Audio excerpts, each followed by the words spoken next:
Hey, Will. How are you? Hey, good. How you doing, Mark? Doing well.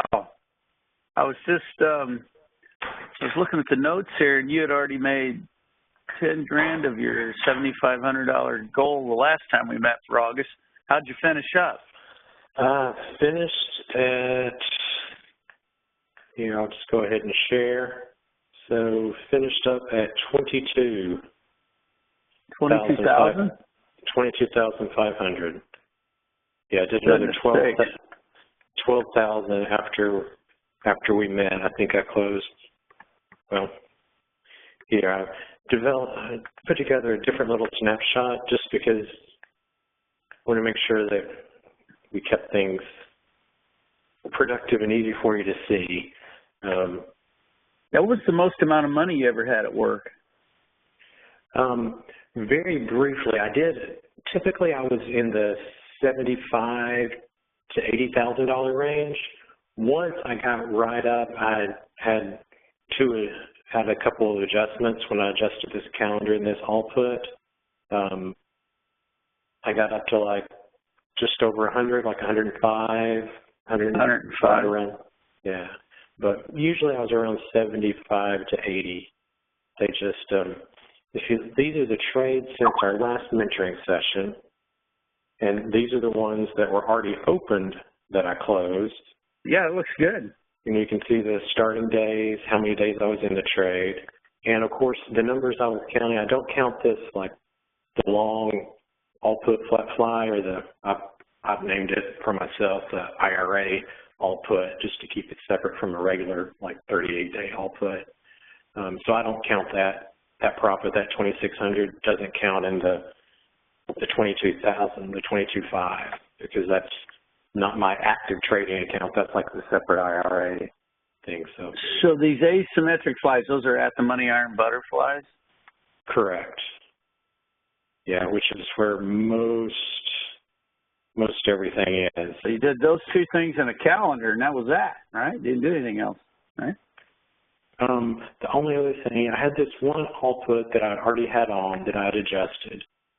And I didn't do a good adjustment like you talked about or what you're doing more recently. I just moved the short. And so it took a while, took a lot longer to get there, but eventually I got some money out of it. And then I did one calendar that I do want to look at that with you. So I'm really comfortable with the asymmetrics at this point, but the calendars, right, they're a little different, and so I'm still not quite as comfortable with that, but did do this one, did adjust it. But yeah, basically it was, the asymmetrics, you can see a 32, a 23, a 36 day that I was in, 11, 8, and 14 days. And then the 17-day actually got out in 3 days. That was nice. But when you start, okay, this is start, and how long you were in? The 88-day one you were in 10 days? Or are you still in? Which one is that? Oh, that's so far. These are, sorry if we go down, these are ones that have closed, that I opened and closed since last. So this group was closed since we met. This was open and closed since we met. Here's 3 that I've had on for a long time before our last session. And then these are ones that I've opened since we met that are still open. So this bottom group is all still open. And currently this is the days in the trade right now. Well, I was been interested in how long you were going to be in these ultra long all put ones. So you had a 94-day or you were in 41 days. So that's the only ultra long one you've closed yet. The others are still open, right? Correct. The others are still open. Here, let's take a quick look at those, and we'll just knock those 2 out real quick then. I adjusted none of these asymmetrics in the past 2 weeks. Actually, I've got an easy way to look at that. So if we just went most recently, if we just focus on this column, you can see these are all asymmetric flies. This was the days to expiration when I started it, how many days when I closed the trade, how many days to close the trade, there, and the number of adjustments. So it's in order. So this will be the adjustment column. Adjusted this one.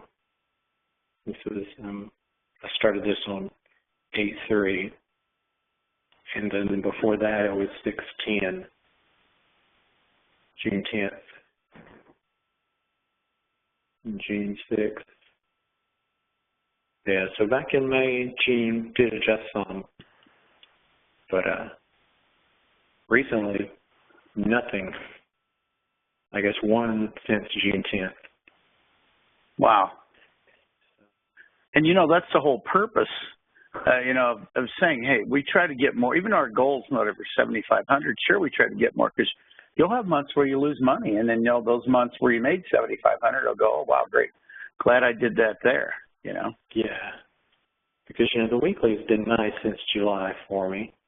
You know, 1,600 if I've, you know, been nice and solid.